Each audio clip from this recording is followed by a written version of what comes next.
레벨 5 두 번째 이야기 읽어보자. 자, 이 글은 비유적인 표현이 문화 차이에 따라서 다르다라는 내용 다루고 있어. People sometimes use animals to describe a person's personality. 사람들은 sometimes, 때때로 사용한다. 동물들을 사용한다. to, 뭐 하기 위해서, describe, 묘사하기 위해서, 한 사람의 성격을 묘사하기 위해서 동물들을 사용한다. But they don't always use the same animal for the same idea.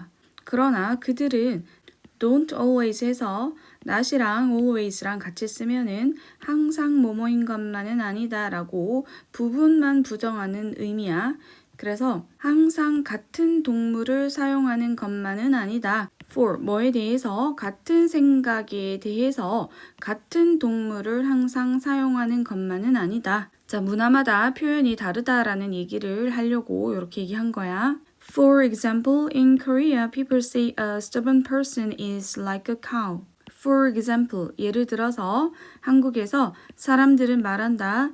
A stubborn, 고집이 센 사람을 is like, 뭐와 같다고, 소와 같다라고 say, 말을 한다. 자, 한국에서는 고집이 센 사람을 소에 비유해서 얘기를 한다라는 말이야. In English-speaking countries, they say a mule.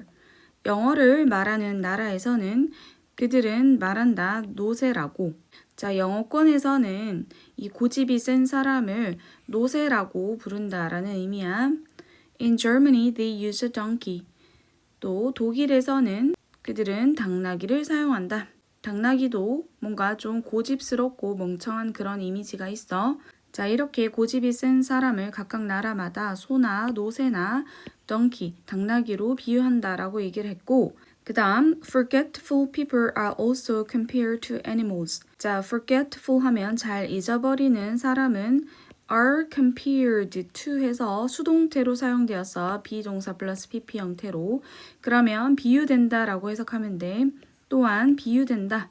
뭐에 비유된다? 동물에 비유된다. In Spain, people say to have the memory of a fish. 스페인에서 사람들은 말한다. 뭐라고 얘기해?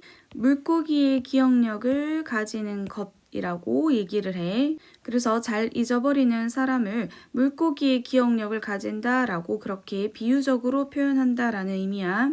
In the US, they say to have a bird's brain. 미국에서 그들은 말한다. 어떤 것이라고 얘기해? 새의 뇌를 가지고 있는 것. 이런 식으로 표현을 해. Now let's think of still another example. 이제 let's think. 생각해보자. 자, still은 another이랑 같이 쓰여서 추가적으로 얘기를 할 때 덧붙이는 표현이야. 그래서 추가로 또 다른 예를 생각해보자. Some people act kind but are not really kind inside. 어떤 사람들은 친절하게 행동한다. 그러나 정말로 속에서는 친절하진 않다. 쉽게 얘기하면 겉과 속이 다르다라는 얘기야. In Japan, people say to wear a cat on one's head. 자, 일본에서는 뭐라고 얘기한다? 고양이를 쓰고 있다. 어디에? 한 사람의 머리에 고양이를 쓰고 있는 것. 이런 식으로 표현을 한대. In Western countries, they say a wolf in sheep's clothing. 서구권 나라에서는 그들은 뭐라고 얘기한다? 늑대인데 in, 뭐를 입은 늑대야? 양의 옷을 입은, 즉 양의 가죽을 입은 늑대라고 얘기를 한다. These sayings show how each culture see animals differently. 이런 속담들은 보여준다. 어떻게 각각의 문화가 동물들을 다르게 보는지를 보여준다. 자, 이렇게 문장 안에 이렇게 의문문이 들어간 구조를 간접 의문문이라고 해. 간접 의문문은 우리가 알고 있는 직접 의문문하고는 어순이 달라. 직접 의문문은 의문사 뒤에 동사 주어 형태로 썼잖아.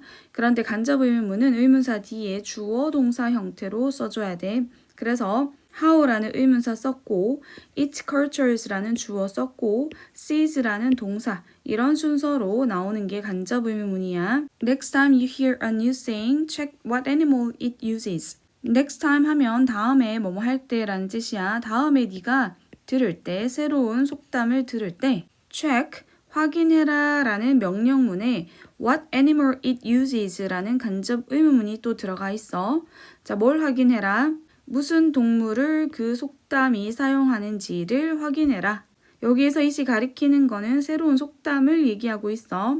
자, what이라는 거는 의문사인데 특히나 뒤에 animal 같은 명사가 와 있을 때 이 what을 이 명사를 꾸며주는 역할을 하는 의문 형용사라고 얘기를 해.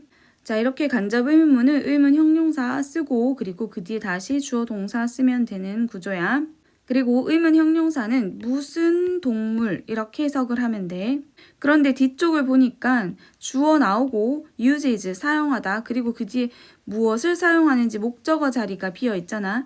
이 목적어 역할을 하는 게 바로 이 의문 형용사야. 그래서 해석을 할 때 무슨 동물을 이라고 을을 붙여주면 돼. 무슨 동물을 그 새로운 속담이 사용하는지를 자, 이 문장 전체에서는 또 목적어 역할하고 있어. 그것을 확인해라. 다시 해석하면 확인해라. 그 새로운 속담이 무슨 동물을 사용하는지를 확인해라. 자, 전체 내용 한번 정리해보자. People use different animals to describe the same personality in different cultures.